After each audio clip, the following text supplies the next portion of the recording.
वहतु सहनौ भुनक्तु सह वीर्यं करवावहै तेजस्विनावधीतमस्तु मा विद्विषावहै। ओम शांति शांति शांति।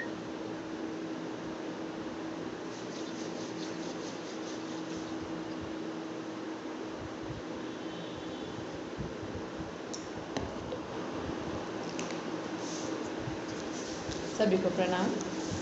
सभी लोगों को प्रणाम सबको। विभूति पाठ ओपन करेंगे सभी।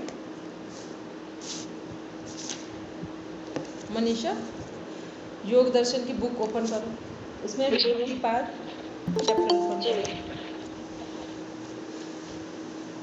कौन से है? एक मिनट बोल रहे हैं। ये है, आप इसमें देखोगे 33 नंबर पे आओ। विभूति पाठ नमस्ते। विभूति पाठ 33 नंबर का ओपन करो चैप्टर। 33 नंबर सूत्र है। योग दर्शन ओरिजिनल टेक्स्ट बुक है आपके पास? जी है। ठीक है, ओपन करो। सभी ने ओपन कर लिया 33 नंबर का सूत्र? ठीक, चलिए। कौन पढ़ना चाहेगा? हिंदी और संस्कृत दोनों।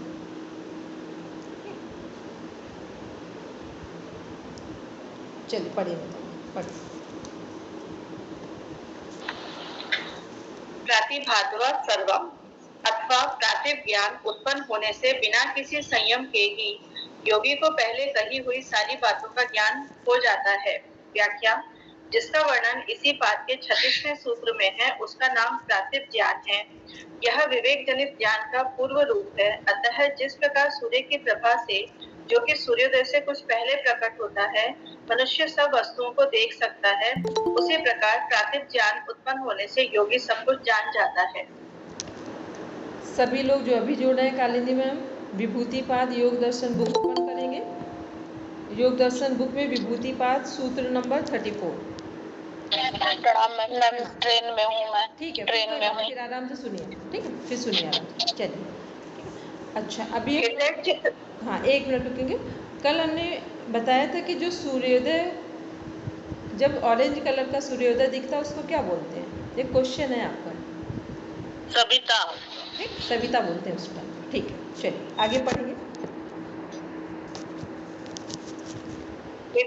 चित्त संवेद, हृदय में संयम करने से चित्त के स्वरूप का ज्ञान हो जाता है। इस ब्रह्मपुर नामक हृदय देश में गर्त गड्ढे के आकार वाला कमल है, वह चित्त का स्थान है। उसमें संयम करने से वृत्तियों सहित चित्त का ज्ञान हो जाता है। नेक्स्ट पढ़ना। किसको किसको ये स्थान समझ में आया? कौन सा चक्र है? अनाहत। अनाहत, ठीक है, अनाहत चक्र। ठीक है, आगे पढ़ेंगे। बोलेंगे। 31 और 34 जो सूत्र है, दोनों में क्या विशेषता अंतर है? इसमें भी अनाहत चक्र का चलता है। मनीष जी, आज आपकी आवाज़ मेरे पास एकदम क्लियर नहीं आई। मैं कह रहा हूँ ये 31 वाला जो है ना, इससे पहले ओम नाड़ी वाला, और ये जो वाला जो है, दोनों में अनाहत चक्र, दोनों में क्या डिफरेंस है? 31 में लिखा है नाड़ी में संयम करने से, कूर्माकार जो नाड़ी है उस पर संयम करने से स्थिरता आती है। ठीक है, यहाँ नाड़ी पर संयम करने की बात की गई है। ठीक, और ये नाड़ी है का कर्णकूप के नीचे वक्षस्थल में है। उसके बाद जब हम लोग ये पढ़ रहे हैं, हृदय चित्त संवित पढ़ रहे हैं, तो जो हमारा, अगर हम लोग सिस्टम की बात करें, एनाटॉमी फिजियोलॉजी में आ जाए, तो सिस्टम एक जगह 3 सिस्टम है। कौन कौन से एक ही जगह पर 3 सिस्टम है हमारे? मैम लिम्फेटिक, रेस्पिरेटरी और circulatory. Lymphatic system, circulatory system और रेस्पिरेटरी सिस्टम। तो ये जो पूर्ण नाड़ी है ये रेस्पिरेटरी सिस्टम को कनेक्ट कर रही है। जो हमारा हृदय है ये प्रॉपर सर्कुलेटरी सिस्टम को कनेक्ट कर रहा है। ठीक है, और अभी उसके बारे में पूछा नहीं गया है। तो थर्ड है यहाँ पर लिम्फेटिक सिस्टम, तो लिम्फेटिक सिस्टम को यहाँ भी नहीं कनेक्ट किया गया। तो जब हम लोग 31 की बात करेंगे तो यहाँ नाड़ी पर संयम करना है, और जब हम लोग यहाँ पर 34 में बात कर रहे हैं तो क्या है, हृदय में संयम करना है। मनीष जी क्लियर हो गया? वहाँ नाड़ी पर संयम, ठीक है। इसलिए मैंने इसको देखा था तो मेरे को नहीं, कोई लेकिन आपसे कोशिश करते हैं तो मतलब अच्छा लगता है। हमको ऐसा लगता है यदि आप लोग ऐसे डिफरेंट क्वेश्चन ना पूछें तो टीचर का कभी दिमाग विकसित नहीं होगा, ठीक है। टीचर तभी तक टीचर है जब तक वो विद्यार्थी बना रहे, अदरवाइज उसी दिन टीचर खत्म हो जाएगा वो, ठीक है। चलिए आगे पढ़ते हैं, पढ़ेंगे। सत्व पुरुषयो रत्यंता संकीर्ण ययो प्रत्यय विशेषो भोगः परार्थात् स्वार्थ संयमात् पुरुष ज्ञानम। सत्व बुद्धि और पुरुष जो कि दोनों परस्पर अत्यंत भिन्न हैं, किसी प्रकार भी सम्मिलित होने वाले नहीं हैं, इन दोनों की जो प्रतीति का अभेद है वही भोग है। परार्थ प्रतीति से भिन्न जो स्वार्थ प्रतीति है उसमें संयम करने से पुरुष का ज्ञान होता है। अब इसको और आराम से एक बार पढ़िए, बिल्कुल ऐसे पढ़िए जैसे अपने लिए समझ के पढ़ रहे हैं, ऐसे पढ़िए।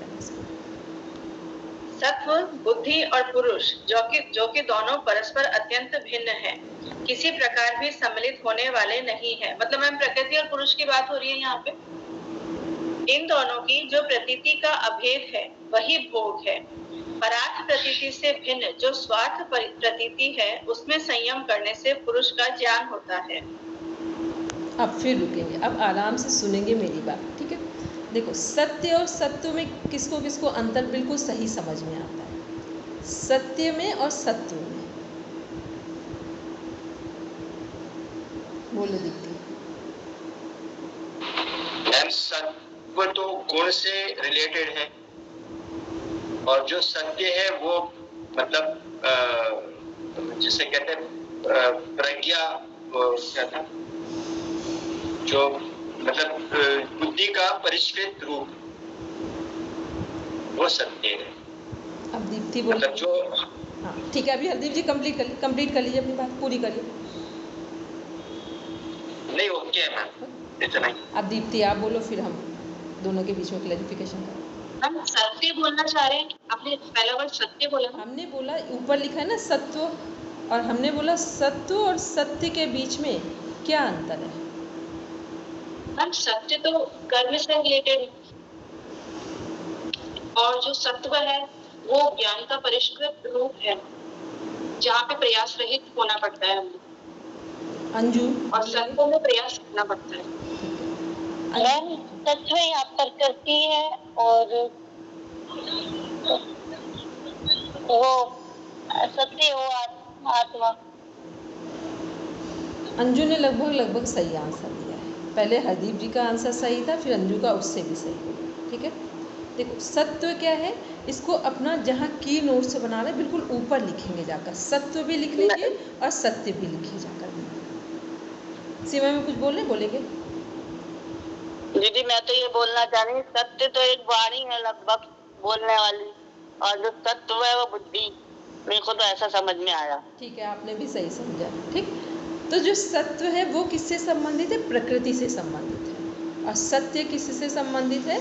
वो भी प्रकृति से ही संबंधित है। लेकिन जो सत्य है वो कहाँ पर, उसकी पर वो पूरा कहाँ हो जाएगा जाकर? असंप्रज्ञात समाधि में, ठीक है।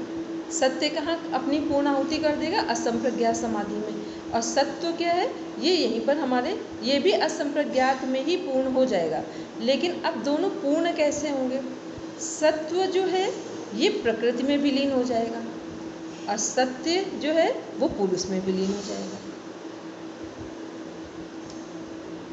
मैम एक बार और बताइए प्लीज। सत्व जो है, जब हम लोग असंप्रज्ञात समाधि बोलते हैं तो असंप्रज्ञात समाधि में ये सब लोग भी अलर्ट बैठो, पहले तो हम इसको कंफर्म कर लें, नहीं तो पूरी कहानी खत्म हो जाएगी, ऐसा लगेगा फिर कहीं लोग भटक गए। सब भी अलर्ट बैठेंगे, सब सीधे, जिनको पानी पीना हो पानी पी लीजिए ताकि तुरंत ब्रेन रेस्ट कर ले हम लोग क्या बात कर रहे हैं।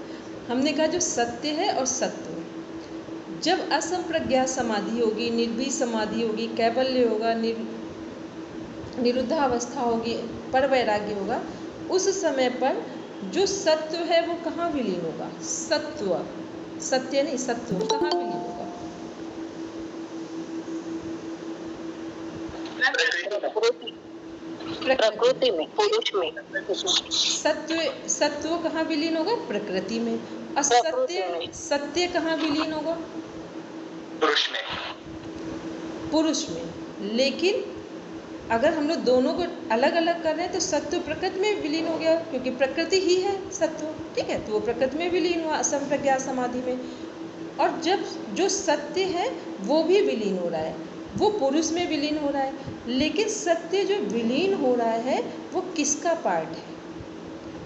वो किससे संबंधित है सत्य? यहाँ पर प्रकृति से या पुरुष से? बस ये समझ के बता दो सब। पुरुष। प्रकृति से। प्रकृति से। सब लोग क्लैपिंग करो हरदीप जी के लिए पहले, ठीक? हमने सही बोला था, हरदीप जी मुक्ति के रास्ते में है। हर बार हमें कोई ना कोई स्टूडेंट मिल जाते हैं। स्टूडेंट क्या कारण होगा? अब इसको बता दो। देखो आप तो बड़े हैं, ठीक है, स्टूडेंट नहीं है, आप सब लोग बड़े हैं, हमको सुनते हैं, यही बहुत बड़ी बात है, ठीक है। चलिए, हमने ये बोला कि देखो सत्य जब हम लोग ने पढ़ा था तो हम लोग ने किसके अंतर्गत पढ़ा था? ऋतंभरा प्रज्ञा निर्विचार समाधि पढ़ा था हम लोग ने। संप्रज्ञात समाधि के अंदर था हमारा। संप्रज्ञात समाधि के अंदर 4 समाधियाँ थी। कौन कौन सी समाधियाँ थी हमारी? वितर्क, विचार, आनंद और अस्मिता। तो जो हमारी ऋतंभरा प्रज्ञा है, सत्य को धारण करने वाली जो बुद्धि है, विवेक ख्याति है, वो कहाँ हमें मिल गई थी? निर्विचार समाधि में, जो अध्यात्म प्रसाद मिला था, ठीक है। तो अध्यात्म प्रसाद में ही हमें ऋतंभरा प्रज्ञा, अध्यात्म जो प्रसाद है वो क्या है? ऋतंभरा प्रज्ञा, विवेक ख्याति है। ऋतंभरा प्रज्ञा का अर्थ क्या है? सत्य को धारण करने वाली बुद्धि। तो सत्य किससे कनेक्ट हुआ था? बुद्धि से कनेक्ट। सत्व तो बुद्धि है ही, लेकिन सत्य क्या है? बुद्धि का परिष्कृत स्वरूप है, ठीक है। सत्व तो डायरेक्ट बुद्धि है, मीन्स प्रकृति है, और सत्य क्या है? बुद्धि का परिष्कृत स्वरूप है। यदि अभी हम सब लोग अपनी बात करें तो बुद्धि, या हम लोग अपनी भी बात छोड़ो, सामान्य से सामान्य व्यक्ति को ले लो जो गलत कार्य कर रहा हो हम लोगों की नज़र में, हो सकता है वो अपनी नज़र में बिल्कुल ना कर रहा हो, क्योंकि जो गलत काम भी कर रहा है वो अपनी नज़र में सब सही कर रहा है, ठीक है। तो क्या है, कभी ध्यान दिए जो लोग मीट वगैरह बेचते हैं वो भी भगवान जी की को अगरबत्ती करके ही दुकान खोलते हैं, ठीक है। और जो भगवान की मूर्ति बेच रहे वो भी भगवान को अगरबत्ती कर रहे हैं। इसका मतलब सब अपने अपने कार्य में ये सोच रहे हैं कि ये हमारे जीवन यापन का हिस्सा है, तो ईश्वर हमारी सहायता करे। तो हर व्यक्ति अपने परिप्रेक्ष्य में एकदम सही है। तो क्या है कि जो बुद्धि है तो सबके पास है, लेकिन ऋतंभरा प्रज्ञा विवेक ख्याति सबके पास नहीं है, ठीक। ऋतंभरा प्रज्ञा विवेक ख्याति किसके पास होगा? जिसने योग में या योग में जीवन जीना शुरू किया। वो जीवन जीने के लिए साधना जरूरी नहीं है। किसी व्यक्ति ने अपने जीवन में एक संकल्प ले लिया कि वो एकदम सही ही बोलेगा। एक इसके परिप्रेक्ष्य में आपको एक कहानी सुनाते हैं, क्योंकि मोस्ट इम्पॉर्टेंट पार्ट है, और ये जो सूत्र है यही अपने आप में बहुत इम्पॉर्टेंट है, ठीक, क्योंकि इसमें बड़ा छोटे छोटे अंतर है इसमें।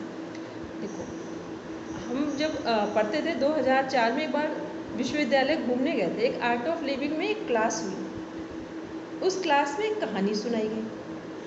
वो कहानी बहुत अपने आप में आश्चर्यजनक थी। तो डॉक्टर साहब जो प्रणव पंड्या जी, उन्होंने ये कहानी सुनाई थी उस टाइम पे, जब हम जिनकी बात करते हैं उन्होंने, प्रणव पंड्या जी जो हैं डॉक्टर साहब सदैव, उन्होंने सुनाई। उन्होंने बताया कि एक फीमेल जो विश्वविद्यालय शांति कुंज की संस्था है, और शांति कुंज प्रॉपर साधकों के लिए है। तो उन्होंने बताया कि यहाँ एक कार्यकर्ता है शांति कुंज में, इनकी मामी जी हैं, और उनकी उस टाइम पे एज रही होगी करीब वो 55 के आसपास रही होगी। वो कहानी सुना रहे थे उसमें क्लास में, आर्ट ऑफ लिविंग। तो उन्होंने कहा कि जब आप सोच सकते हैं जो आचार्य श्री राम शर्मा जी हैं, माता जी हैं, ये संत महापुरुषों की श्रृंखला में बहुत एक अग्रणी, मतलब हमें लगता है कोई ऐसा वर्ड में नहीं है जो वहाँ माथा न टेकता हो जाए, ठीक। पूरी दुनिया के सेलिब्रिटी लीडर्स, कोई ऐसा पर्सन नहीं है जिसको हम लोग ऐसे ना मिलते हो जैसे अगल बगल बैठते हैं। इसलिए हमको वहाँ रहने के बाद दुनिया में यही नहीं पता चला, घर आकर पता चला कि दुनिया में छोटी छोटी चीज़ों की वैल्यू होती है। क्योंकि इतना जब आप डीप में चीज़ों से मिल जाते हो तो फिर आपको बहुत ज़्यादा कुछ आपके माइंड में नहीं बचता है। तो उन्होंने कहानी सुनाते हुए बताया कि जो माता जी वो गुरु जी के शरीर छोड़ने के पहले उन्होंने बताया कि गुरु जी 6 महीने बाद इस डेट को, इस तिथि को और इस क्षण मतलब टाइम प्रिडिक्ट किया कि गुरुजी अपना शरीर छोड़ेंगे। पहले तो आपको बता दें कि जो संत महापुरुष पूर्णता को प्राप्त होते हैं वो अपनी मर्जी से शरीर छोड़ते हैं, ठीक है। उन्हें ये पता होता है कि क्या कब छूटेगा, लेकिन वो अपनी मर्जी उनकी पूरी होती है वहाँ पर। तो उन्होंने उनका टाइम बताया और ठीक 6 महीने बाद वही तिथि वही क्षण घड़ी में उन्होंने अपना शरीर छोड़ दिया। फिर इसके बाद दूसरी घटना 3 साल के बाद उन्होंने फिर 6 महीने बाद बोला कि अब जो वंदनीय माता जी हैं ये इस तिथि को, इस क्षण में टाइम, डेट, तिथि सब बिल्कुल एक्यूरेसी के साथ उन्होंने बोला कि अब माता जी शरीर छोड़ेंगी। मतलब पूरे वहाँ पर बहुत बड़े लेवल के साधना वाले लोग हैं, लेकिन हो सकता है उनको पता भी हो, लेकिन वो जो फीमेल है उन्होंने ये बताया। तो जब माता जी ने भी शरीर छोड़ दिया तो सब कुछ हो गया वहाँ पर। फिर उनको बुलाया गया और डॉक्टर साहब ने, जो सधे हैं, उन्होंने उनको बिठाला और उनसे पूछा। उन्होंने कहा कि बस आप केवल हमें इतना बताओ, आपने ऐसी कौन सी साधना की है कि जिसके कारण मतलब एक ब्रह्मज्ञानी संत महापुरुषों के जीवन को आपने बोला कि इस क्षण वो छोड़ेंगे, ऐसी कौन सी आपकी साधना है। तो पता है उन्होंने क्या बोला?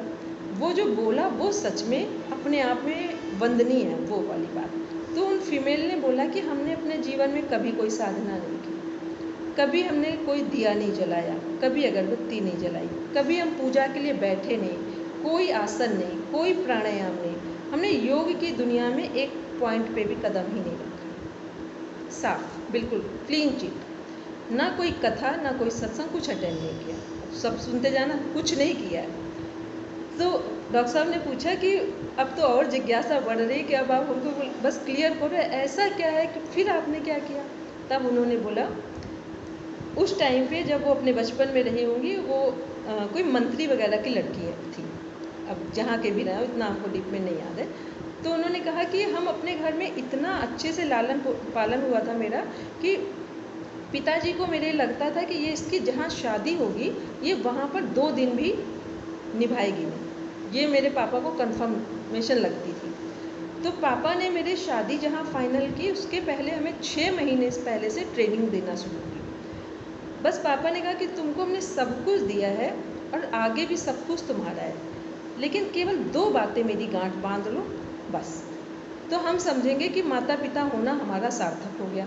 तो उन्होंने कहा कि हमसे आज तक तो पापा ने कभी, पिताजी ने कुछ मांगा नहीं था। तो हमने कहा चलो ठीक है, इसमें क्या बड़ी बात है, केवल आपने कहा 2 बातें मान लो, करना तो कुछ है नहीं, केवल मानना ही है। तो उन्होंने कहा ठीक है। उन्होंने कहा कि जब ससुराल जाना तो बस 2 चीज़ें कर लेना, एक कभी झूठ मत बोलना, कभी नहीं बोलना, सपने में भी नहीं बोलना, ज़्यादा लगे तो फिर मौन हो जाना। इसकी प्रैक्टिस कराई 6 महीने पहले से। दूसरा उन्होंने कहा कि कोई भी व्यक्ति इवन इतना भी कह दे कि किसी के एब्सेंट में कह दे कि वो व्यक्ति ठीक नहीं है, बस ये शब्द भी मतलब किसी की जो निंदा होती है उसको कभी सुनना नहीं, झूठ नहीं बोलना और कभी किसी की निंदा नहीं सुनना। 2 चीज़ें केवल, यहीं से उसको ऐसे समझ लो कि बस माता पिता का सब चीज़ों में केवल एक ये पूरा दहेज है या जीवन की पूरी पूंजी है, बस 2 चीज़ मेरी मान लेना। उन्होंने कहा हम ससुराल गए, हमको कुछ आता ही नहीं था क्योंकि हम इस तरह का, मेरा सब कुछ परवरिश हुई थी कि हम कुछ कर ही नहीं सकते, लेकिन ना हमने वहाँ, उन्होंने बोला शादी के बाद से आज तक का दिन हो गया, हमने कभी झूठ नहीं बोला, सपने में भी, और किसी की इफ़ और बट जैसी भी निंदा नहीं सुनी। उसका ये तो समझ में आया। ये इसलिए बताया कि आप ये नहीं समझना कि योग में, योग जब हम ध्यान करते वही योग है, इतनी बड़ी उपलब्धि होती है। फिर अब आपको आश्चर्यजनक बात बताऊं, जब वो ये कहानी सुना रहे थे तो मेरी तो जिज्ञासा ऐसा लगा कि जैसे कोई उपलब्ध नहीं हो जाता, ऐसा लगे कि उसी व्यक्ति से अभी इसी क्षण मिल जाए। और हम लोग भूल गए। 2004 में हम वापस आ गए, 2009 में हम, लेकिन वो जो कहानी थी ऐसा लग रहा था जैसे मेरे जीन्स में चली गई हो, एक सेल में चली गई हो। तो जब हमने उनसे पूछा और जब वहाँ से तो चले आए, बस ऐसा लगा कि ऐसी फीमेल से हम एक बार मिलना चाहेंगे, क्योंकि हमको फीमेल पता ही नहीं क्यों अच्छी लगती है, ये हम खुद ही नहीं हमें पता है। ठीक, हमको हमेशा ऐसा लगता है फीमेल का ही सपोर्ट करो, कैसे भी हो बस फीमेल ऊपर उठनी चाहिए, चाहे वो घर हो बाहर हो कहीं पर भी हो। तो फिर बस एक मन हो रहा था उनसे मिलने का, भूल गए। जब 2009 में यूनिवर्सिटी गए तो बैंक का कुछ काम था, काउंसलिंग की हमने पढ़ाई की थी, तो बस यूनिवर्सिटी से हम किसी काम के लिए सडन पता नहीं ऐसा क्या हुआ कि बस लगा अभी बैंक जा रहे हैं शांति कुंज, वहाँ बैंक ओपन नहीं, महाकाल जी का मंदिर बना हुआ है अंदर, तो हम जब भी शांति कुंज जाते थे तो वहाँ पे क्या करते थे कि भगवान जी का एकमात्र आज तक हमने मंदिर देखा जहाँ पे शिव जी को ड्रेस पहनाई जाती थी, तो हम इसलिए उनको ड्रेस देखने जाते थे कि आज वो कैसी ड्रेस पहने होंगे। तो हम गए वहाँ, वो वाइट कलर की साड़ी पहने हुए थे, वो बाहर उन्होंने मंदिर के बस हम ऐसे निकले, उन्होंने हमको एक लड्डू दिया ऐसे करके, हमने उनको 100% श्योरिटी से बोला, हमने कहा आप ये सुधीर जो कार्यकर्ता जी हैं उनकी मामी जी हैं जिन्होंने गुरुजी और माता जी की भविष्यवाणी की थी। वो भी थोड़ा सा हल्का सा शौक भी, उन्होंने कहा हाँ भाई। तो हमें ये लगा कि आप जितनी गहराई से कितने 2004 से 9 की बात बोल रहे हैं, और हम तो कानपुर में थे, बस ऐसे गए थे। तो ये हमने सोचा कि जो सत्य होता है ना उसको आप मान लो, जान लो, स्वीकार कर लो, या उसमें केवल आप अपनी स्थिति बिठा लो कि हमें, मतलब हमने यही सोचा था कि हमें ऐसा व्यक्ति मिल जाए केवल देखने के लिए, तो मिलना भी हो गया। तो ये हम इसलिए बोल रहे हैं कि साधना का मतलब जब भी हम ये सब पढ़ते हैं ना, तो ये नहीं समझना है कि केवल योग साधनाओं से ही उपलब्धियाँ और विभूतियाँ आती हैं। विभूतियाँ आपके जीवन में कोई भी एक आचरण आ जाए उससे भी विभूतियाँ आती हैं। तो जब हम लोग सेकंड पढ़ते ना, यम का सेकंड क्या था हमारा, सत्य था। सत्य भी हमें समाधि दिला सकता है, आप कोई अभ्यास ना करें। ठीक, तो ये क्लियर हो गया सबको कि सत्य और सत्य में अंतर क्या है।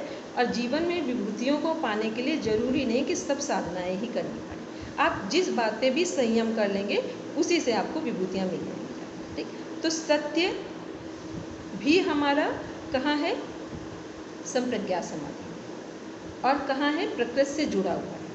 और जो सत्य है वो डायरेक्ट बुद्धि है, डायरेक्ट प्रकृति है। तो सत्य क्या है, सत्य से भी वैराग्य कहाँ हो जाएगा, जब हम असंप्रज्ञात समाधि में जाएंगे। और सत्य से वैराग्य कहाँ हो जाएगा, जब असंप्रज्ञात समाधि। सत्य से वैराग्य होगा तो असंप्रज्ञात समाधि कैवल्य में उपलब्ध होंगे। और जो सत्य है वो क्या होगा, वो प्रकृति का गुण है, तो प्रकृति में विलीन हो जाएगा। अब किसी का कोई कन्फ्यूज़न हो तो अभी पूछ लो बस, फिर इसके बाद आगे बढ़ेंगे। चलिए, अब इसमें एक और क्वेश्चन है, अब जिसको अंडरलाइन करेंगे। इसी व्याख्या में थर्ड लाइन है जहाँ लिखा है जो प्रतीति का अभेद है। अभेद का अर्थ क्या हुआ,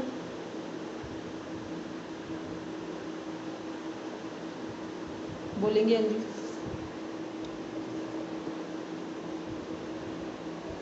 मैम जिसका कोई भेद ही ना हो। भेद मीन्स होता है अलग अलग करना, अंतर हो जाना। अभेद मीन्स होता है एक होना। तो ये अभेद किसका हो रहा है, प्रकृति और पुरुष का।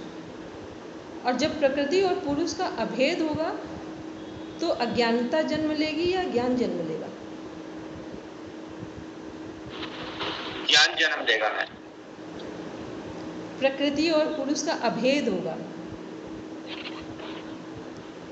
मैम तो अज्ञानता, अविद्या आएगी। अभेद में बस ये ध्यान, क्योंकि अभेद लिखा है ना तो इस वर्ड में ही कंफ्यूज हो जा रहा है कि अभेद का अर्थ है अलग अलग ना होकर जुड़ जाना। भेद मीन्स अलग होना है, अभेद मीन्स जुड़ना है। तो जब प्रकृति और पुरुष एक हो जाएंगे, अभेद होंगे, तो क्या होगा, अविद्या और अज्ञानता जन्म लेगी। इस अभेद को अपना जहाँ पर की नोट्स बना रहे हैं वहाँ लिखिए जाए, क्योंकि कुछ ऐसे वर्ड हैं जिनको आपको देखकर पॉजिटिव लगते हैं लेकिन अर्थ से कनेक्ट करेंगे तो वो नेगेटिव सेंस में आते हैं। बोलेंगे मीता मैम? परार्थ प्रतीति और स्वार्थ प्रतीति, इसका क्या मतलब होगा? अभी आते हैं। परार्थ प्रतीति से भिन्न जो स्वार्थ प्रतीति है उसमें संयम करने से परार्थ और स्वार्थ, स्वार्थ यहाँ है हमारे स्वाभिमान से, या ये कह दें कि जो हमारा आत्म तत्व है उससे संबंधित है स्वार्थ। ठीक। व्यक्ति को स्वार्थी कहाँ होना चाहिए? अपने आत्म तत्व की। अभी हम लोग स्वार्थी कहाँ होते हैं? प्रकृति की ओर, ठीक। तो प्रकृति की ओर स्वार्थी होते हैं तो क्या होता है? हर जगह से परिणाम हमको दुखद मिलते हैं। और अगर अपने प्रति स्वार्थी हो गए कि हमें इसी जन्म में अपने आप में उपलब्ध होना है, आत्म तत्व को जगाना है, तो ये स्वार्थ प्रतीति है। तो यहाँ स्वार्थ प्रतीति किससे संबंधित है? अपने आत्मज्ञान से, कैवल्य मुक्ति मोक्ष से संबंधित है और पुरुष से संबंधित है। परार्थ प्रतीति प्रकृति से संबंधित है, ठीक। लगभग हम ऐसा समझ लें कि समझ आ गया ये सबको। चलिए अब पढ़ेंगे व्याख्या।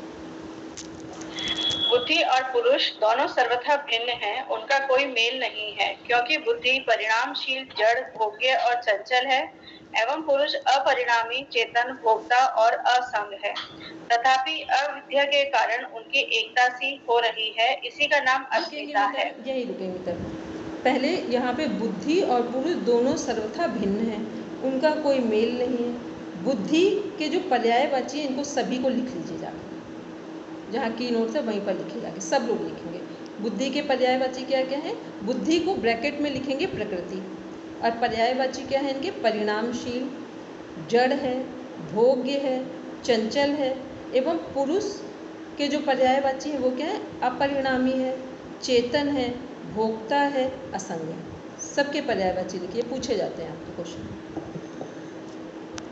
परिणामशील और अपरिणामी ये कैसे, क्या मतलब होगा इसका? देखिए, जो कुछ भी हमें दिखता है, ठीक है, तो प्रकृति में मान लो अभी हम लोग आपस में बात कर रहे हैं, तो ये क्या है? ये प्रकृति का परिणाम है, क्योंकि परिणाम कहाँ से आते? पंच महाभूतों से, तन्मात्राओं से, ठीक है। ये परिणामी हो गया। पुरुष क्या है? अपरिणामी। पुरुष का कोई परिणाम नहीं दिखेगा, ठीक। पुरुष क्या? चेतन है। यदि आत्म तत्व हमारा है तो हमारी प्रकृति, हमारा शरीर कार्य करेगा, और आत्म तत्व को हटा दें, चेतन को हटा दें, तो हमारा शरीर रहेगा लेकिन वो डेड बॉडी हो जाएगा। तो जो कुछ भी हमें इस सृष्टि में चलायमान दिखता है, परिणामी दिखता है, वो सब क्या है? वो प्रकृति है। जिसको हम देख सकते हैं वो सब क्या है? प्रकृति है। जिसको हम देख नहीं सकते वो सब पुरुष है, ठीक। अभी किसी का कोई कंफ्यूजन हो शब्दावली में तो कंफर्म कर लो। एक आपने बुद्धि बताया, बुद्धि प्रकृति, और सत्य जो है वो पुरुष है ना? सत्य पुरुष नहीं है, सत्य पुरुष को जानने में सहयोग करता है। सत्य क्या है? पुरुष को जानने में सहयोग। अभी आपने एक बताया ना, जैसे बुद्धि प्रकृति है, जड़ है, भोग्य, परिणामी है, तो जो पुरुष है, चेतन है, भोग्य, अपरिणामी है, वो क्या है? अब एक मिनट, पहले तो एक कॉन्सेप्ट को क्लियर कर लें। जो कुछ हमें दिखाई देता है इस प्रकृति में, सुनाई देता है, छू सकते हैं, समझ सकते हैं, कुछ भी जो जिसको हम लोग महसूस कर पाएँ, जो पंच ज्ञानेंद्रियों के माध्यम से, वो सब क्या है? प्रकृति है, ठीक है। और जिसके द्वारा प्रकृति चलायमान है, वर्किंग में है, वो सब पुरुष है, ठीक। अब अपने को ऐसे समझ लो कि यदि हमारा, लेकिन प्रकृति और पुरुष दोनों ही क्या है? आदि और अनंत है। प्रकृति के बिना पुरुष नहीं है और पुरुष के बिना प्रकृति नहीं है। तो अब एक क्वेश्चन आता है, तो फिर इतना काम करने की क्या ज़रूरत है जब पुरुष और प्रकृति दोनों आदि और अंत हैं, एक साथ हैं? अर्थ केवल ईश्वर ने हम लोगों को यहाँ जो जन्म दिया है वो इसके लिए दिया था कि यहाँ हम लोग नई नई खोज करें और आनंद को प्राप्त करें, या आनंद में जीवन जिए। तो हम लोगों ने दो को छोड़कर बाकी सब किया है यहाँ पर, ठीक। दो को छोड़कर बाकी सब किया है। तो यहाँ जो आदि और अंत की बात हो रही है प्रकृति और पुरुष की, तो इससे तात्पर्य ये है कि प्रकृति के बिना पुरुष नहीं है, पुरुष के बिना प्रकृति नहीं है। अब इसको देखते हैं, अपने ऊपर अप्लाई करते हैं। यदि हमारे शरीर से आत्मा को निकाल दो तो शरीर का कोई अस्तित्व नहीं है, ठीक। यदि शरीर से आत्मा को निकाल दो, पुरुष को निकाल दो, तो शरीर का कोई अस्तित्व नहीं है। और यदि पुरुष के लिए शरीर ना उपलब्ध हो तो पुरुष का कोई अस्तित्व नहीं है। अब एक बार आंख बंद करो, सब लोग इस कॉन्सेप्ट को पहले रियलाइज़ कर लो, क्योंकि ये कॉन्सेप्ट इतना इजी गले से नहीं उतरता है। ये अभी लगेगा और तुरंत भूल जाएगा थोड़ी देर बाद, ठीक। पहले बस इसको अपने से अनुभव करेंगे। हम बार बार बोलते हैं ज्ञान को जब तक अपने से कोरिलेट नहीं करें, ज्ञान आपके दिमाग से बाहर हो जाएगा। मैम प्रकृति शरीर हो गया, पुरुष आत्मा हो गई। पुरुष आत्मा हो गई। ठीक है, अब देखिए कि शरीर का अस्तित्व आत्मा के बिना हो सकता है क्या? शरीर का अस्तित्व आत्मा के बिना हो सकता है? नहीं होगा। नहीं। आत्मा के बिना शरीर का कोई रोल है? तो इसका अर्थ क्या हुआ कि दोनों का बराबर इम्पोर्टेंस, दोनों का बराबर महत्व। योग इसमें क्या भूमिका प्ले कर रहा है? योग केवल इतनी भूमिका प्ले कर रहा है कि हमें अपने शरीर और आत्मा को अलग अलग समझना चाहिए। शरीर का भोजन क्या है? शरीर की प्रकृति के अनुसार वात पित्त कफ के अनुसार लें। और आत्मा का भोजन क्या है? जो सत्संग है, निस्वार्थ सेवा है, ठीक है, जो कल्याणकारी विचार हैं, प्रकृति के साथ तादाद स्थापित करना है। ये किसके कार्य हैं? शरीर के या आत्मा के? किसको संतुष्टि मिलेगी? आत्मा को। लेकिन जो भोजन की बात करेंगे तो हम लोग रात को गरिष्ठ भोजन खाएं, इसका प्रभाव किस पर पड़ेगा? आत्मा पर या शरीर पर? शरीर पर। शरीर पर पड़ेगा। तो ये ध्यान रखें कि हमें शरीर का भोजन भी ध्यान रखना है और आत्मा का भोजन भी ध्यान रखना है। अभी हम लोग परेशान क्यों हैं? क्योंकि अभी हम लोग केवल शरीर के स्तर पे सब कुछ कर रहे हैं, आत्मा के स्तर पर हम कुछ भी नहीं करते। अब कोई शायद ही रेयर घरों में पेरेंट्स बच्चों को ये बोलते हैं कि ये जो काम डिसीज़न लेने जा रहे हो ये अपने सेल्फ सेटिस्फेक्शन के लिए या सोल सेटिस्फेक्शन के लिए भी लेना। अब हम लोग ये कुछ नहीं बोलते, बस ये चाहिए कि बाहर हमें सही दिखना चाहिए। तो बाहर सही दिखने के लिए केवल हम बॉडी ओरिएंटेड काम करते हैं। और जब आप सोल सेटिस्फेक्शन के लिए डिसीज़न लेते हैं तो उसका इम्पैक्ट क्या होता है? आपका अंदर और बाहर फिजिकल और स्पिरिचुअल दोनों स्ट्रॉन्ग होते हैं। लेकिन इस बात को एक्सेप्ट करना थोड़ा सा टफ, इतना ईजी नहीं है। तो इसलिए आप ना कर पाए कोई बात नहीं, बस योग को ये समझ लें कि ये ठीक है।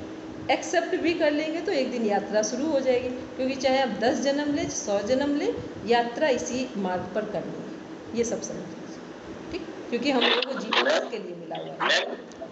मैम मुझे लगता है कि जो प्रकृति है, आत्मा है और परमात्मा है, ये तीन अनादि हैं। पर इसमें से जो परमात्मा है ना, जितने हम अगर मान लो गलत भी करते हैं, कुछ भी करते हैं ना, तो वो जितनी परेशानी है हम नहीं, वो परमात्मा ही झेलता है। तो अगर हमें परमात्मा को खुश करना है तो हमें ऐसा कोई काम नहीं करना चाहिए जिससे परमात्मा को परेशानी हो। जैसे मैम इसी योग सूत्र में आपने बताया था कि जो जल है वही भाप है, वही बर्फ है, वही बादल है, वही सब कुछ है। तो अब हमें देखना है कि हमने गर्मी में उस पानी को भाप बनाना है या गर्मी में उसको ठंड बनाना है।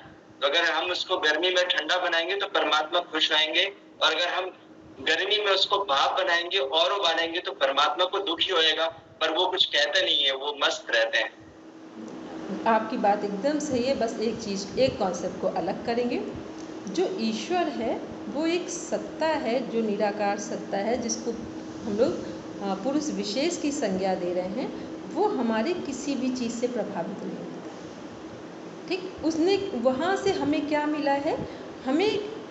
हम सबको बुद्धि दे दी गई है, शरीर दे दिया गया है, आत्मा, पूरा एक व्यक्ति बना दिया गया है। ये मनुष्य मात्र एक ऐसी सृष्टि की रचना है जिसको इसके लिए फ्री छोड़ दिया गया है कि निर्णय आपके हाथ में है, बनना क्या है, आपको चुनाव क्या करना है। ठीक, तो जितने भी हम लोग अच्छे और बुरे कर्म करते हैं ये प्रकृति के सिद्धांत में आते हैं। तो हमें जो अच्छा और बुरा रिजल्ट मिलता है वो किसके द्वारा मिलता है? बोलते हैं ना, कार्मिक अकाउंट से। तो जो प्रकृति है, कहा जाता है ये प्रकृति इतनी निर्दयी है कि ये ईश्वर, या ये कह दें जो हमारे श्रेष्ठ, जिनको हम राम कृष्ण और शिव जी ये संज्ञा देते हैं जिन लोगों को, इनको भी ये छोड़ती नहीं है। अगर इनका भी एक छोटा सा कर्म कहीं इब्बट हुआ है तो वो 14 वर्ष का वनवास वहाँ पे भी हो गया, सीता माता जी को अग्नि परीक्षा देनी पड़ गई। वो किसी जन्म में कुछ एक छोटी सी त्रुटि हुई हो, भगवान श्री कृष्ण उनको भी एक लास्ट टाइम बहुत वेदना का सामना करना पड़ा।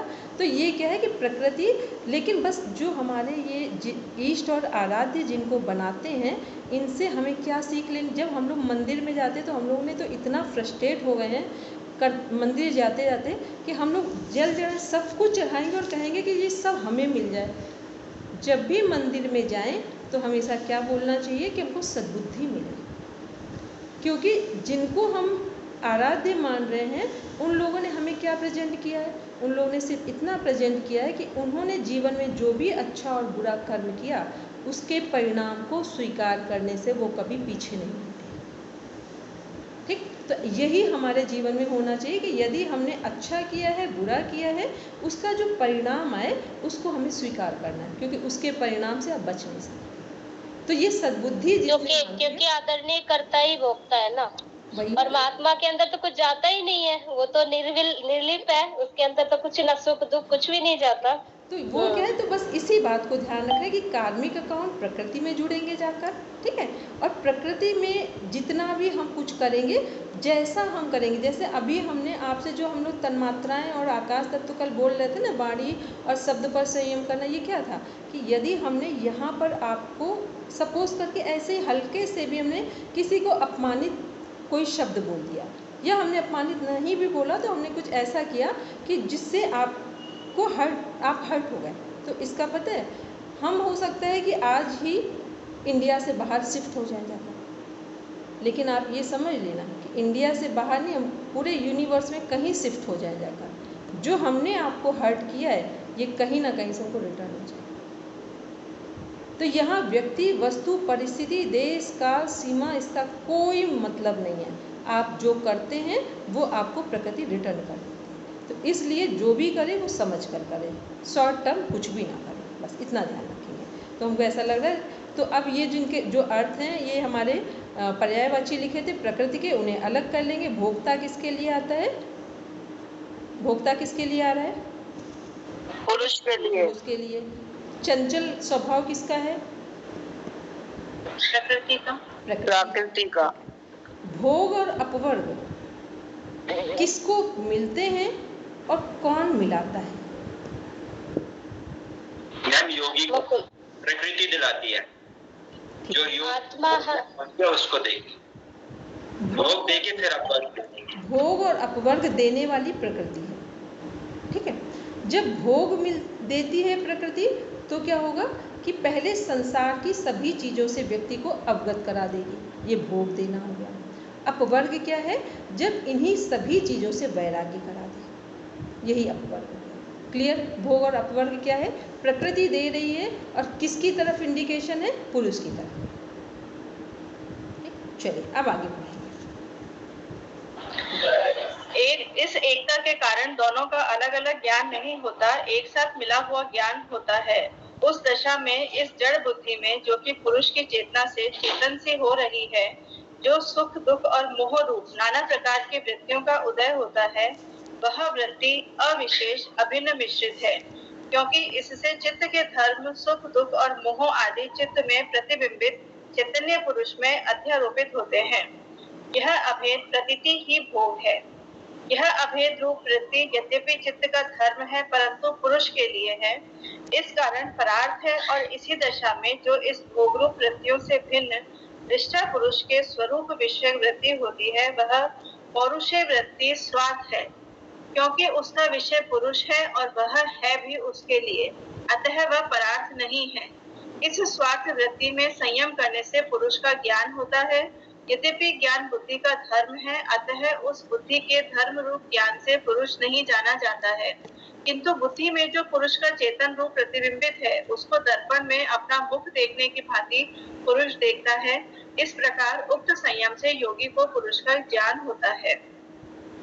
यही प्रथम पाद के 41वें सूत्र में बतलाई हुई ग्रहित विषयक समाधि है। इस समाधि का ध्येय पहले पाद के 17वें सूत्र में इसको अस्मितानुगत समाधि के नाम से भी कहा है, ऐसा अनुमान किया जाता है, क्योंकि ऐसा मानने से पूर्वापर का प्रसंग ठीक बैठ जाता है तथा ग्रहित विषयक समाधि का निर्विचार में अंतर्भाव मानना भी सुसंगत हो जाता है।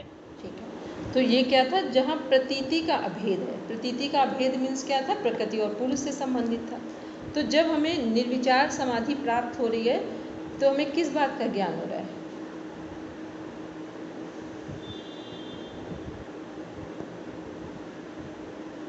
ऋतंभरा प्रज्ञा, सत्य का ज्ञान। तो सत्य का ज्ञान से हमें क्या ज्ञान मिल गया? सत्य के ज्ञान से मैम पूरे संसार और का हमें पता लग गया कि ये नाशवान है, प्रकृति है, ये जड़ है, और ये पता लग गया कि पुरुष है वो चेतन है और हमेशा रहने वाला है। तो जो यहाँ पर एक ऊपर लिखा हुआ था, जहाँ ये अर्थ पढ़ रहे थे, वहाँ लिखा हुआ था प्रतीति का अभेद है। तो जो प्रतीति का अभेद है और जब निर्विचार समाधि हमें प्राप्त होगी तो अब यहाँ पर क्या वर्ड यूज करेंगे?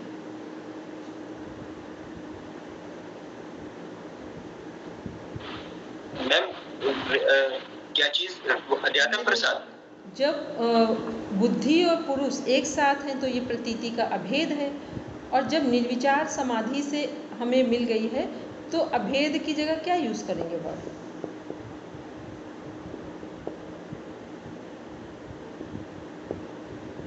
सभी जो सॉरी बोलेंगे दीप्ति? मैम अब भेद प्रतीत होगा। अब भेद प्रतीत होगा, बस अभेद को भेद में कन्वर्ट कर देंगे। ठीक, अब क्या होगा? भेद हो जाएगा। पहले अभेद था, अज्ञानता थी, तो अभेद था वहाँ पर। अब जब हमें निर्विचार समाधि ऋतंभरा प्रज्ञा प्राप्त हो गई है तो अब क्या हो जाएगा? यहाँ भेद हो जाएगा, अंतर हो जाएगा। ठीक है, अज्ञानता में अभेद है, प्रतीति का अभेद ये अज्ञानता प्रेजेंट कर रही है, और जब निर्विचार समाधि मिली, ऋतंभरा प्रज्ञा, विवेक ख्याति हमको मिल रही, तो अब क्या हो गया? भेद हो गया। अब हमें संप्रज्ञा समाधि में हमें क्या ज्ञान प्राप्त होता है कि पुरुष और प्रकृति अलग अलग है, केवल ये ज्ञान प्राप्त होता है। और असंप्रज्ञा समाधि में क्या होता है? अनुभव प्राप्त होता है। ठीक, एक लाइन में आपका आंसर है ये। संप्रज्ञा समाधि में पुरुष और प्रकृति के बीच हमें ज्ञान प्राप्त होता है। वो ज्ञान क्या है? निर्विचार समाधि, आध्यात्म प्रसाद, ऋतंभरा प्रज्ञा और विवेक ख्याति। और जैसे ही विवेक ख्याति से भी वैराग्य होता है तो क्या हम कहाँ उपलब्ध होंगे? असंप्रज्ञा समाधि में। असंप्रज्ञा समाधि क्या है? पुरुष और प्रकृति के अलगाव का अनुभव है, भेद का अनुभव। ठीक, दोनों का ज्ञान संप्रज्ञा समाधि में प्राप्त किया और अनुभव असंप्रज्ञा समाधि में प्राप्त किया। अभी किसी का कोई कन्फ्यूजन हो, क्योंकि ये पूरी कहानी एक बार कॉन्सेप्ट समझ में आया तो कभी भूलेंगे नहीं तो कंफ्यूज हो जाएंगे। बोलेंगे मनीष? मैडम ये कोर्स क्या कहलाती है? संप्रज्ञा समाधि में जो एक बार मनीष जी फिर से बोलेंगे, हम माइक म्यूट कर रहे हैं। ये कोर्स क्या कहलाती है बात का? संप्रज्ञा समाधि में विवेक ख्याति और असंप्रज्ञा कोर्स ख्याति। जो विवेक ख्याति है, विवेक ख्याति विवेक ज्ञान हो गया। ठीक है, और जो पुरुष और प्रकृति है, जो विवेक ज्ञान है, निर्विचार समाधि, आध्यात्म प्रसाद, ऋतंभरा प्रज्ञा और विवेक ख्याति। तो जो विवेक ख्याति विवेक ज्ञान के कारण ही हमें पुरुष और प्रकृति के बीच में अंतर पता चला है, ज्ञान प्राप्त हुआ है। ये कंडीशन हुई संप्रज्ञा समाधि। और जब इन दोनों के बीच में, जब भी हम जीवन में, जैसे अभी हमने आपको ये सूत्र समझाया, तो इसको आप पहले ज्ञान प्राप्त करेंगे कि पहले अनुभव प्राप्त करेंगे? ज्ञान प्राप्त, क्योंकि ज्ञान तो यहाँ पर, जैसे मान लो अभी हमने इस सूत्र के बारे में अर्थ समझाया, तो मोस्ट प्रोबेबल जितने लोग हैं वो इसको समझ लेंगे। तो जितने लोग हैं तो क्या वो असंप्रज्ञा समाधि को उपलब्ध होंगे? मेरी बात समझ पाए? नहीं होंगे, क्योंकि सबने ज्ञान प्राप्त किया है। समाधि असंप्रज्ञात मोक्ष में तो तब उपलब्ध होंगे जब अनुभव प्राप्त किया। तो ज्ञान तो सभी लोग प्राप्त कर सकते हैं, लेकिन अनुभव रेयर लोग प्राप्त करेंगे। तो संप्रज्ञात समाधि में क्या है? हम ज्ञान प्राप्त कर लेते हैं कि दोनों अलग अलग हैं, पुरुष और प्रकृति। असंप्रज्ञात में क्या करते हैं? अनुभव प्राप्त करते हैं।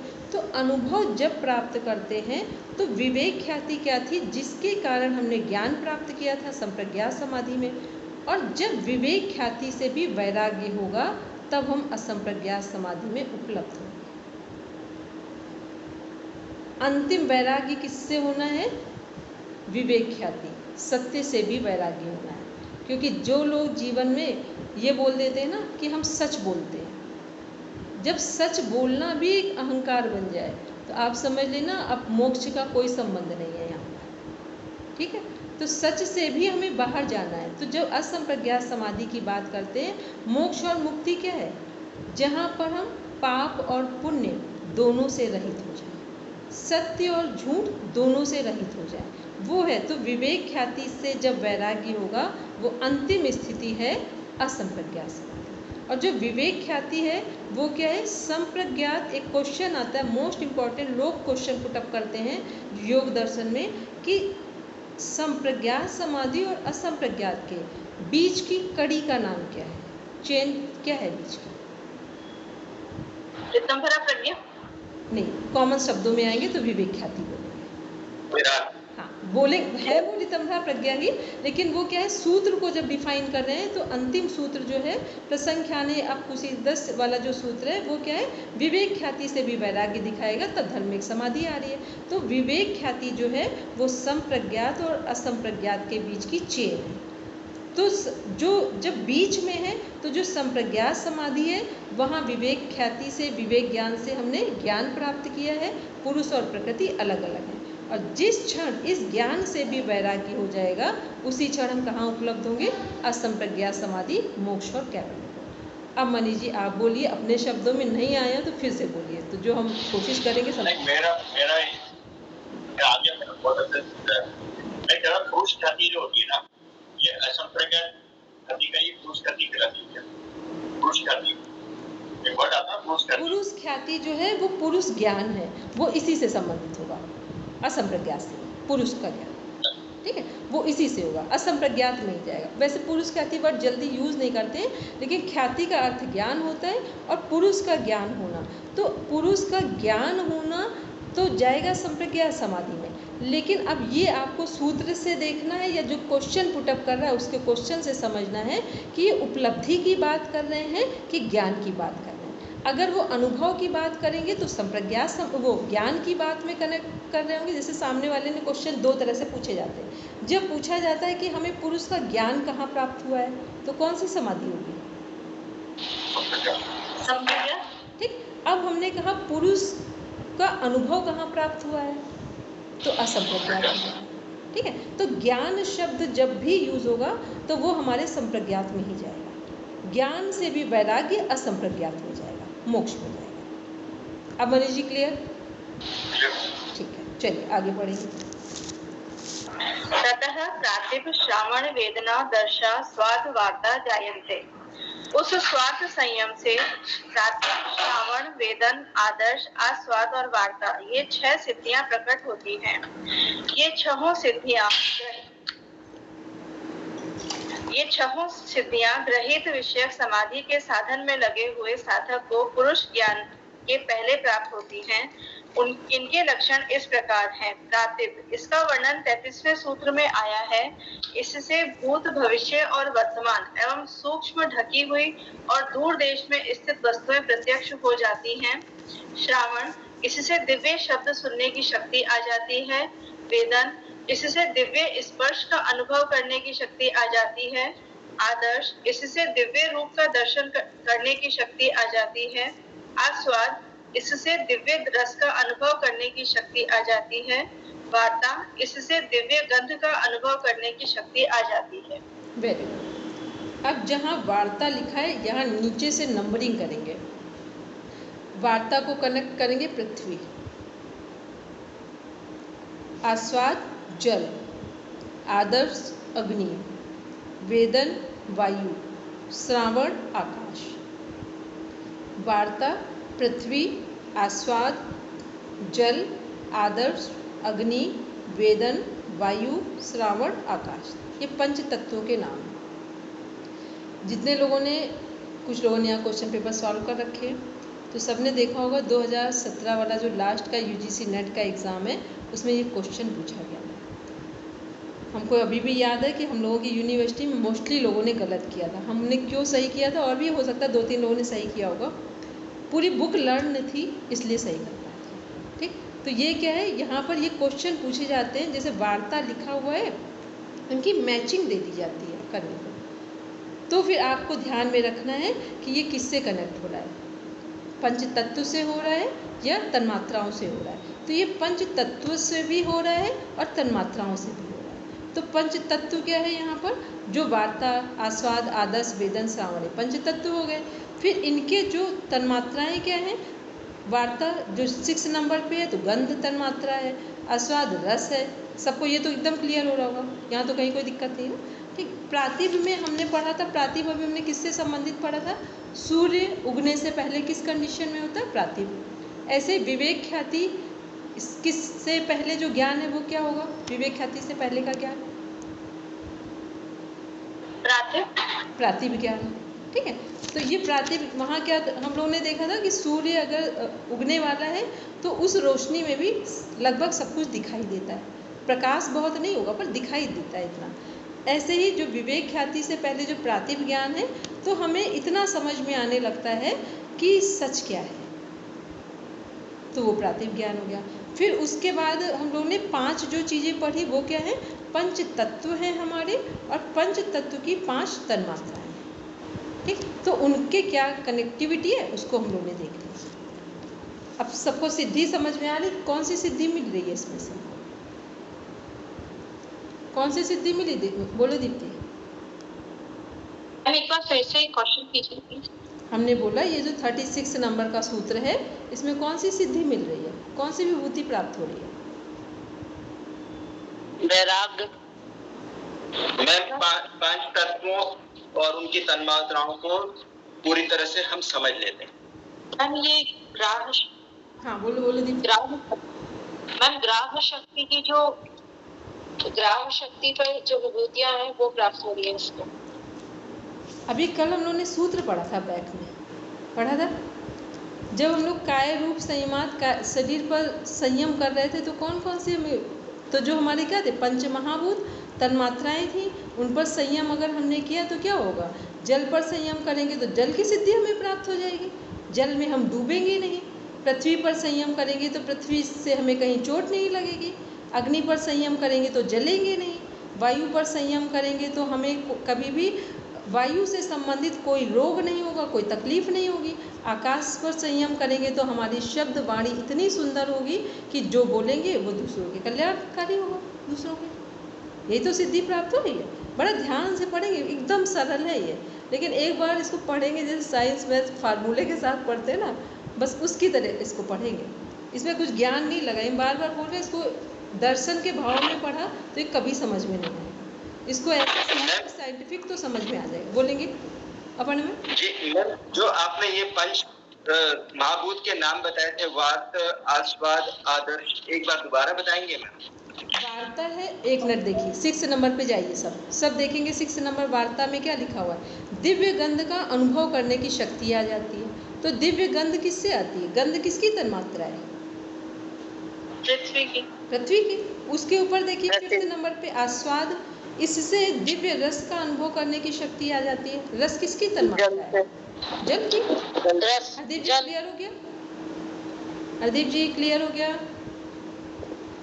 मैम मुझे वो जो नाम है वो बताने, सिर्फ वो मैं समझ गया मैम। वार्ता, आस्वाद, आदर्श। आदर्श हो गया हमारा अग्नि जी, और फिर आगे जो 2 है, वायु और आकाश का। वायु और आकाश। वेदन वायु का और आकाश का मैम श्रावण। श्रावण। बोलेंगे अपना मैम।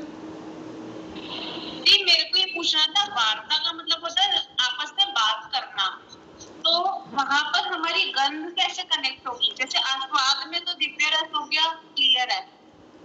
ये क्या है कि जो वार्ता है, यहाँ पे संस्कृत जो शब्दावली है उसमें कई अर्थ होते हैं, ठीक है। तो ये वार्ता यहाँ पृथ्वी से संबंधित, कोरिलेट, इसीलिए हमने इसको बताया आपको स्पेसिफिक। जब क्वेश्चन मैचिंग के लिए आता है ना, तो लोग वार्ता में कंफ्यूज हो जाते हैं जाकर। लेकिन अगर वो मालूम नहीं भी है तो कॉमन सेंस क्या है कि वार्ता का अर्थ गंध से तो हो नहीं सकता है, और ऊपर उसके रस लिखा हुआ है, तो इसका मतलब है पंचमहाभूत और तन्मात्राओं पर बात हो रही है, ठीक है। तो ये वार्ता संस्कृत वर्ड के अनुसार ये हमारे पृथ्वी तत्व से कनेक्ट हो रहा है, ठीक। चलिए आगे बढ़ेंगे। ते समाधा उपसर्गा व्युत्थाने सिद्धय। वे उक्त 6 प्रकार की सिद्धियां समाधि की सिद्धि में पुरुष को ज्ञान प्राप्त करने में विघ्न है और व्युत्थान में सिद्धियां हैं।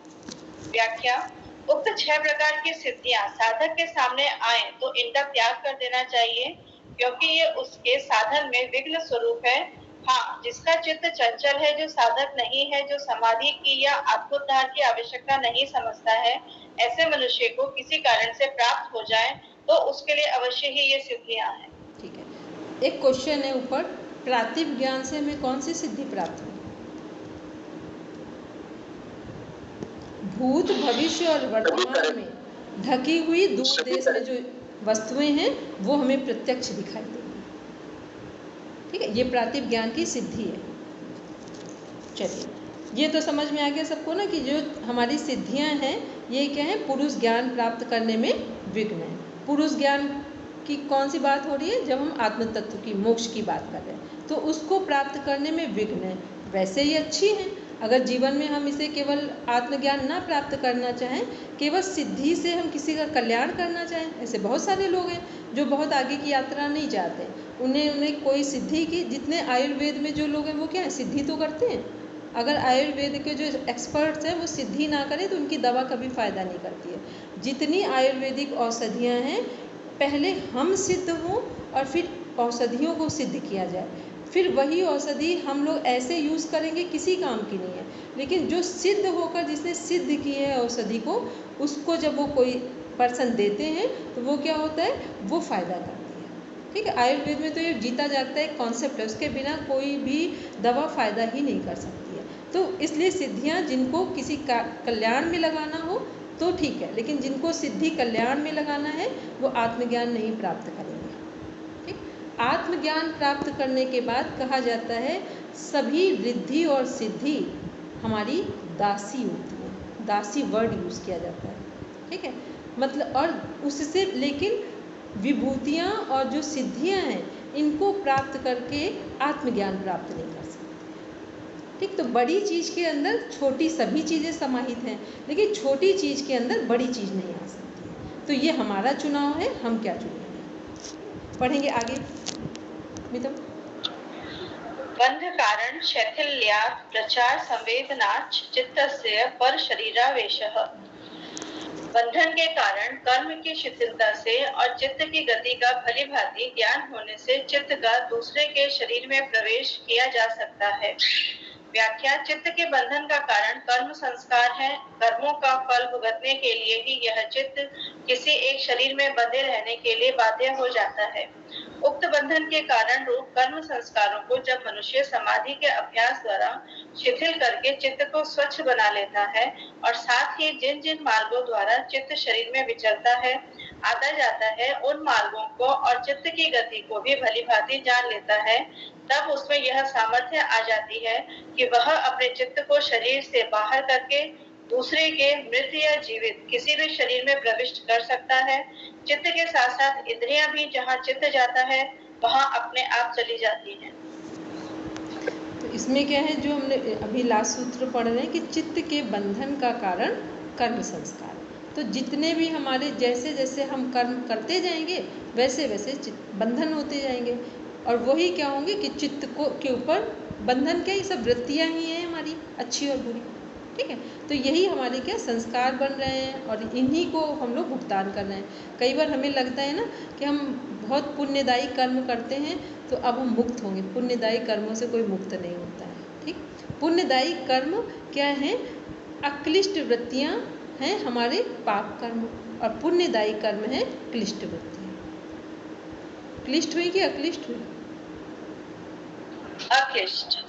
किसी ने कोई क्वेश्चन नहीं किया था, हम आराम से बोल रहे थे, ठीक, इसलिए ध्यान से सुनेंगे। ठीक है, क्लिष्ट वृत्तियाँ और अक्लिष्ट वृत्तियाँ। क्लिष्ट कौन सी है, जो संसार की ओर ले जा रही हैं। तो जो हमारे पाप कर्म है क्लिष्ट वृत्तियाँ हो गई, जो पुण्य कर्म है अक्लिष्ट वृत्तियाँ हो गई। तो पहले हम लोग क्या करते हैं कि क्लिष्ट वृत्तियों को अक्लिष्ट की तरफ लेकर आते हैं। तो सभी अक्लिष्ट वृत्तियाँ कहाँ हमारी समाहित है, संप्रज्ञात में या असंप्रज्ञात में? संप्रज्ञात। संप्रज्ञात में। और मुख्य अक्लिष्ट वृत्ति का नाम क्या है? विवेक ख्याति। विवेक ख्याति। ठीक है, तो ये तो एक छोटा सा कॉन्सेप्ट समझ में आ गया। और असंप्रज्ञात समाधि कब मिल रही है? जब क्लिष्ट से वैराग्य हुआ तो क्लिष्ट कन्वर्ट हो गई अक्लिष्ट में, लेकिन अक्लिष्ट से भी जब मुक्ति होगी तो कहाँ उपस्थित होंगे? असंप्रज्ञात समाधि। ठीक, तो पाप और पुण्य जब दोनों से हम बाहर आते हैं तब हम मुक्त होते हैं, ना पाप से जुड़े ना पुण्य से जुड़े, उसका नाम है मुक्ति। तो जो पाप कर्म कर रहे हैं या गलत कार्य कर रहे हैं उनसे तो पुण्यदायी कर्म अच्छे हैं, लेकिन पुण्यदायी कर्म आपकी मुक्ति का कारण नहीं। बस इतना समझो, ठीक है। अब हम लोग कल मिलेंगे। ऐसा लगता है इतना पढ़ के तो ज्ञान ही ना प्राप्त हो जाए, ठीक है।